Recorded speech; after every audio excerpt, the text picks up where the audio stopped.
Dios me le bendiga, muy buenos días. Soy la pastora Natividad Coloma.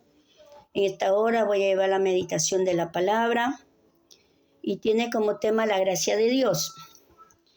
¿Qué pues? Diremos, perseveraremos en el pecado para que las gracias abunde en ninguna manera, porque lo que hemos muerto al pecado, ¿cómo viviremos en él?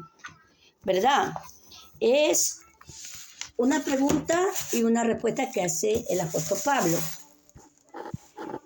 Perseveraremos en el pecado para que la gracia de Dios sobreabunde. De ninguna manera, porque lo que hemos muerto al pecado, ¿cómo vamos a vivir en él? Porque Cristo lo dio todo en la cruz del Calvario. Dios nos da la gracia vertical y la gracia horizontal. La gracia vertical es todo lo que viene de Dios de arriba de los cielos. Tú no caminas porque tú quieres. Tú no hablas de Dios porque tú quieres. Tú no haces las cosas o tienes el conocimiento que tienes porque tú quieres. Es la gracia de Dios que te inunda tu ser de esta palabra bendita, ¿verdad? Esa es la gracia que nos da Dios, la gracia de la salvación de la vida eterna, la gracia del conocimiento. No nos vamos a ningún instituto. Es leer la palabra y pedirle a Dios de rodillas, pues su revelación y su conocimiento celestial. No conocimiento humano, ni de teología humana, sino la palabra revelada a cada uno de nosotros. Esa es la gracia de Dios para toda la humanidad y para los que estamos en las congregaciones alabando y glorificando al Señor. La gracia de Dios no nos mandó a comernos unos a otros. La gracia de Dios nos mandó a ser solidarios, a tener compasión por aquella alma, por aquel hermano que está caminando, esforzándose, por aquel hermano que tiene una herida en el corazón, pero trata de caminar en el camino de Dios con su dolor, con su caída o su levantada. La gracia de Dios es aquel que nos sostiene a usted y a mí. Pero lamentablemente hay muchos que aún perseveran en el pecado, haciendo no de la gracia, sino una desgracia, porque para su vida es una desgracia. ¿Por qué? Porque están muertos en delito y pecado. Solamente la voluntad de Dios es el que nos redime, el que nos da vida eterna. Aunque sea en el último momento, no sabemos qué es lo que Dios puede hacer con esa alma en ese momento. Le da la oportunidad, porque sabe que su alma clama, su espíritu clama en la gracia de Dios, ¿verdad? No vamos a perseverar en el pecado, luchamos contra el pecado por la gracia de Dios. Pero algunos toman la gracia de Dios como jueces, sentencia a la persona y la condena al fracaso, a la miseria. Y entre la misma iglesia del Señor, ¿verdad? Viene un hermano, tal vez no llegó una semana, 2 semanas, y en lugar de recibirlo con un abrazo, le dice a los tiempos que viene. Ese es una palabra, una puñalada que le dan. Porque usted no sabe cómo viene esa persona, por qué se quedó en casa esa persona. Usted no lo sabe ni yo tampoco, solamente el Dios de los cielos, ¿verdad? Luchando, batallando con su propio yo, con su propio pensamiento, con su propio pecado. Pero él decide caminar y decide volver a la casa del Señor, a su casa. Pero muchas veces los títulos, lo que le dan, ¿verdad? Tal vez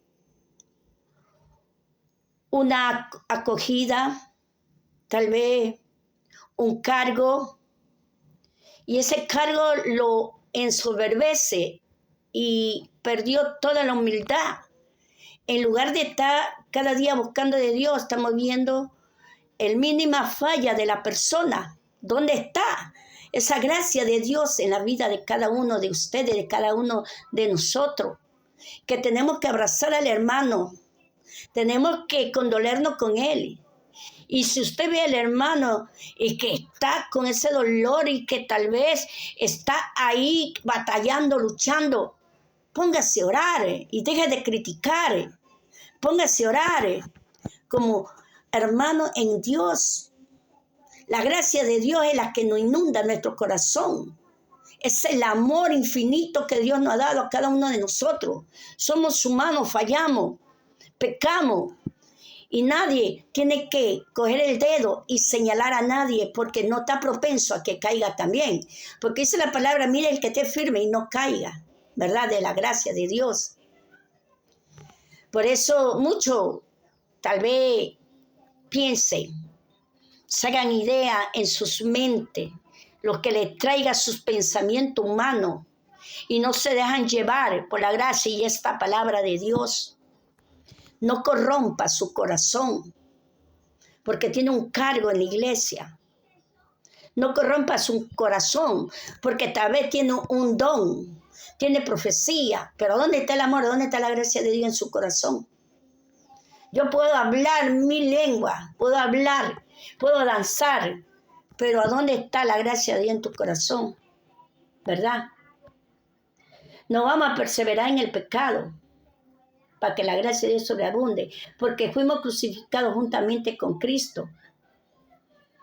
Estamos en esta carne pecaminosa, imperfecta, que nos lleva muchas veces al dolor, a nuestros sentimientos, porque somos seres humanos, no somos robots. Dios no nos hizo robots, Dios nos hizo con una decisión y una capacidad de sentir como Jesús sintió. Usted sí sabe la historia de la Biblia, ¿verdad? Cuando Lázaro murió, cuando Jesús vino, y al ver a su amigo del alma, su amigo del corazón, él lloró. O él estuvo rígido e imparcial al dolor de las hermanas de Lázaro. Es Dios el que sana los corazones, no son las críticas de nadie. Es la gracia de Dios el que sana los corazones. Pongámonos en el zapato del otro. El que no ha pasado por un dolor no puede aconsejar a nadie. Yo lo digo por mí, porque yo también decía, no hermana, no llore, que esto, pero yo no comprendía su dolor hasta que tuve que pasar yo este dolor, ¿verdad?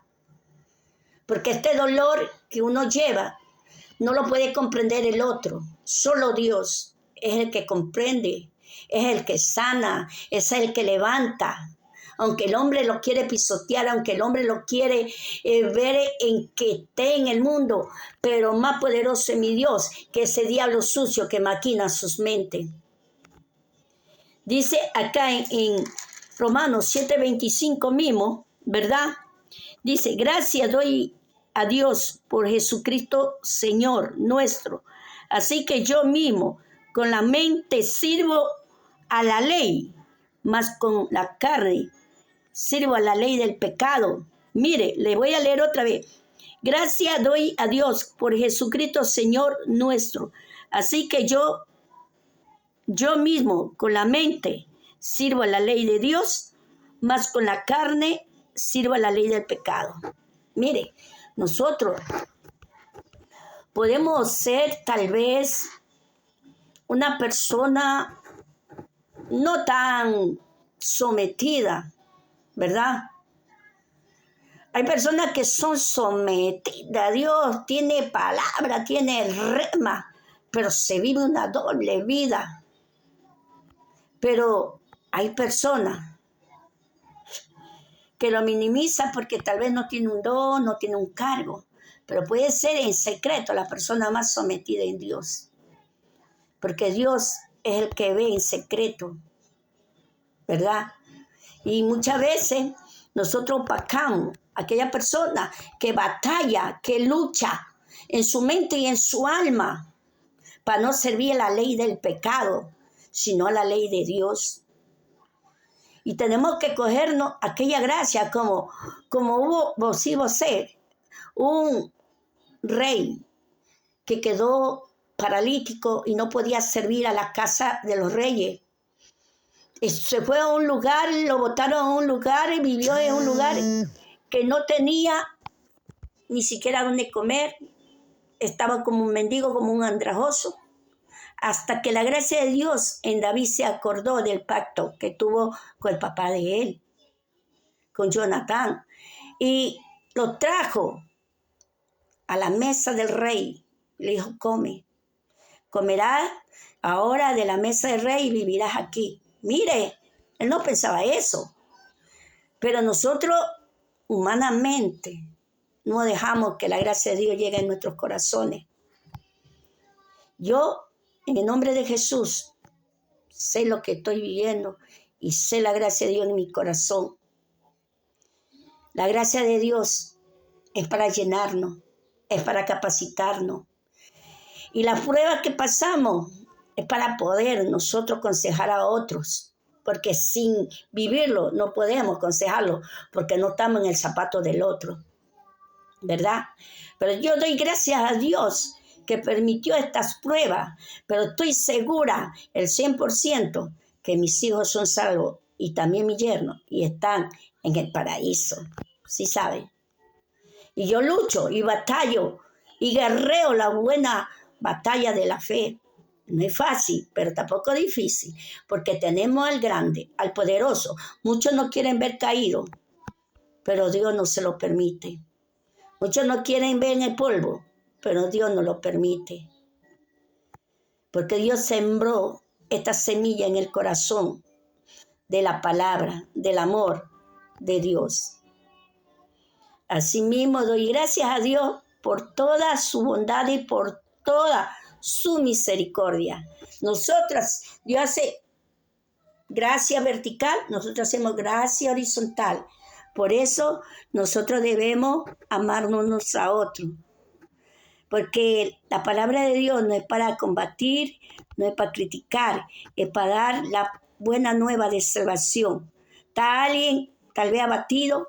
¿Está alguien afligido? Ahí está la palabra de Dios. Viva y eficaz, cortante como espada de doble filo. ¿Verdad? Porque la palabra no es solo para usted, también es para mí. Doy gracias a Dios por esta meditación de la palabra, que Cristo viva y viva siempre en nuestra vida. Así sea lo que tengamos que pasar. Amén, amén.